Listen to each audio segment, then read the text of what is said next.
Rotor Quad Squad, and today we are finally getting to play with something that I am super excited for. This comes to us from IFlight, or Team IFlight FPV, and I'm really excited. Can you guess what it could be? Alright, I'll quit teasing. This is IFlight's new Mini F4 Revo B flight controller. Now, they had an F4 Mini Revo B before that came with their IX2 package, but this one has something special. They have updated the gyros and the software now, so this can handle 32 kilohertz refresh. Now, I know it's kind of a marketing thing and a hype thing, but it's still a reality that it exists, and very, very few flight controllers can actually do that functionally. So, let's get a little bit closer look. This here, I'll get a little bit better lighting for you. There we go.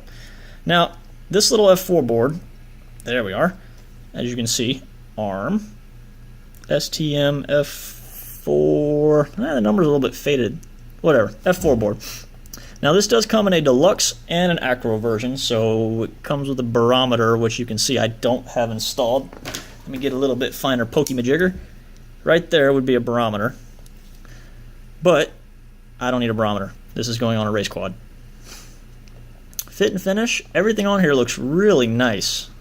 Normally when you get flight controllers, they have little bits of, sideways chips, whatever, but this thing looks really good.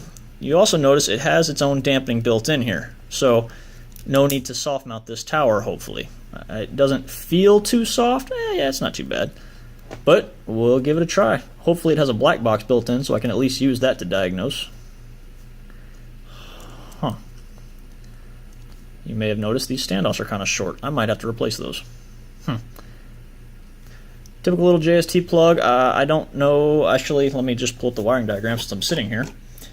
Okay, little JST plug is if you're still running the old school. Oh no, I take that back. These are PWM out. So if you're running this and you're not trying to use the tower, you can either run your PWM to your ESCs from here or from here. The last little board had 3 holes lined up here. This is an 18 amp 4-in-1. I'll quit teasing you guys about that. And as you can see, it literally just stacks right on top. So, run your motors, run your power, and you're ready to go. Well, okay.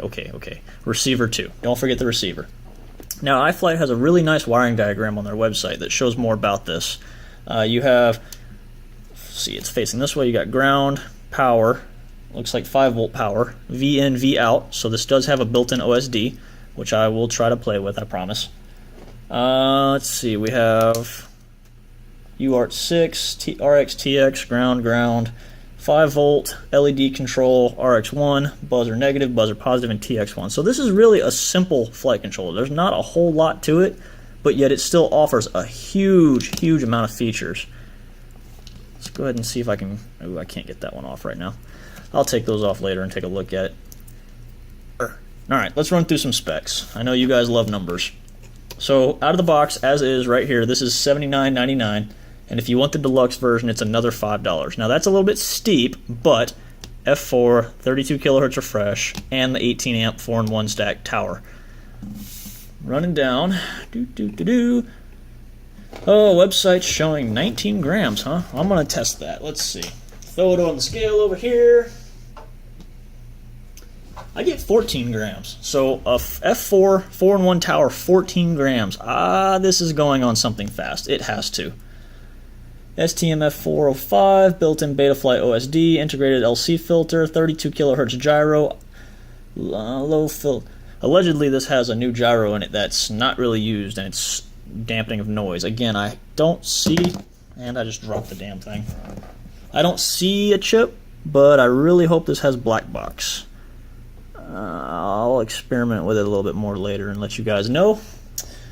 Radio support, 5-volt voltage, 30 by 30, 20 millimeter square mounting holes. I think the 30 by 30 is more the ESC, because as you can see, the F4 goes right to the corners. This does use the Omnibus F4 software.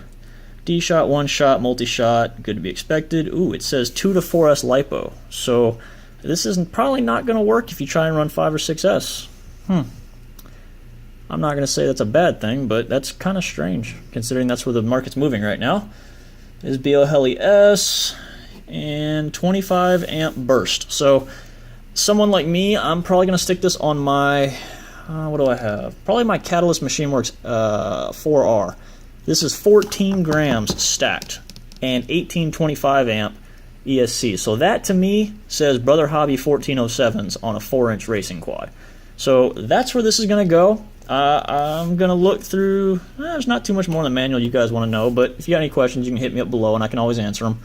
But I'm going to get this thing installed and hopefully thrashed and tested, and we'll see what happens. All right. We got this thing put together. This is my Catalyst MachineWorks 4R with the iFlight F4 32 kHz refresh flight controller tower stack.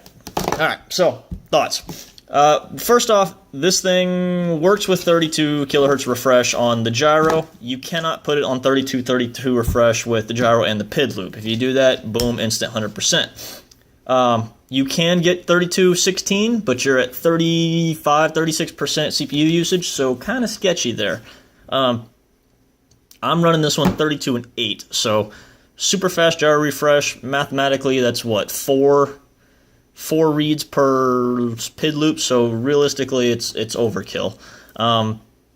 Obviously, there's going to be sampling. You can drop some samples, refresh some samples, but that depends on the code, whether it's averaging the 4 or if it's just taking the 4th iteration. I digress. Keep in mind, 32 kHz refresh means things are going to be happening a lot faster, and it requires a lot more computing power to do. So at 32 and 16, I could run nothing else. Obviously, auto level, if you're at this point, not a thing, but accelerometer off. Obviously, no barometer. You couldn't run the active dynamic filtering. I could run air mode. Yeah, air mode popped it up to like 40%. So I didn't try 32 and 16. It wasn't worth the risk of my baby. So I went 32 and 8 full-time air mode. I still can't run the dynamic filtering because even at 32 and 8, you're looking at 50-something% processor usage. So realistically, if you're trying to push the absolute limits, you're going to have to make some compromises with this setup.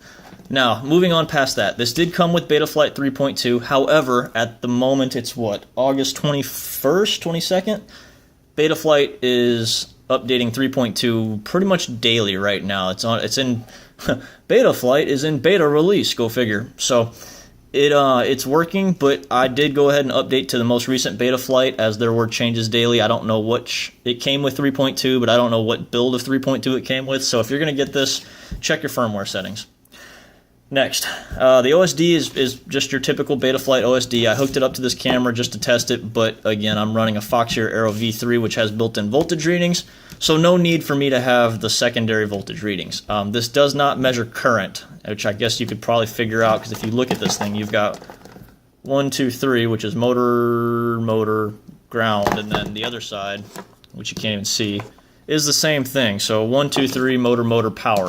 So you can get voltage, but you cannot get current sensing. So again, if you run the OSD with the 32 kHz refresh, you're going to be looking at some really high PID values. Now, like I said, you're going to have to pick and choose with this thing, but it does have a fair balance. At 1616, it was running somewhere closer to 10% usage, and you could actually get away with quite a few features. So if you're looking for a step above, but not the absolute bleeding edge, really not a bad choice. Soft mounting. It does have, there's little rubber dial grommets in there, and there's some right there. So it has them, but mine were a little tight. I ended up having to back them off almost to the last thread, and then I put hot glue on it to keep them from popping off. When I first tried to fly it, I had that jerk that F4 boards get when they're turned up really high. So yeah, really be careful, go slow when you first put this on to ensure you have a good amount of dampening. Obviously, probably soft mounting motors would help, but I'm not a soft mounting the motor guy. I'm going to fix my problems here. The next thing to keep in mind, PID tuning. Literally 1 point between vibrating to all hell and perfectly smooth. It was incredible. I don't remember the exact values. It's like 32 something, but at 33 it was vibrating like a sum gun, and at 32 it was perfectly locked in. So again, when you go with this thing, take your time, start slow, line of sight testing first, make sure you're set up correctly. The D values were a little high, and then they were a little low, and then I realized that I was way overcompensating for value. So just take your time, and remember, this is a different beast because realistically we went from 8 and 8 to 32 and 8, which PID loop shouldn't count too much, but again, you're taking 4 values to 1. Just go slow, take your time. So I like this thing. This is a great little stack. I mean, it's an F4 micro board. It's mounted perfectly in this little tiny quad. I did run out of space for my receiver, so it's on top now. But if you're building a small, super light quadcopter with a 20 by 20 footprint, this is not a bad choice. So go check them out, IFlight-RC.com. I'll link everything down below. Feel free to hit me up if you have any questions. Woody's Builds, Rotor Quad Squad. We're on Facebook, Instagram, YouTube. I don't have a Twitter. I'm not sure how that whole thing works. Anyway, so if you have any questions, let me know. Check this thing out, iFlight. I love it. Great product. And enjoy flying.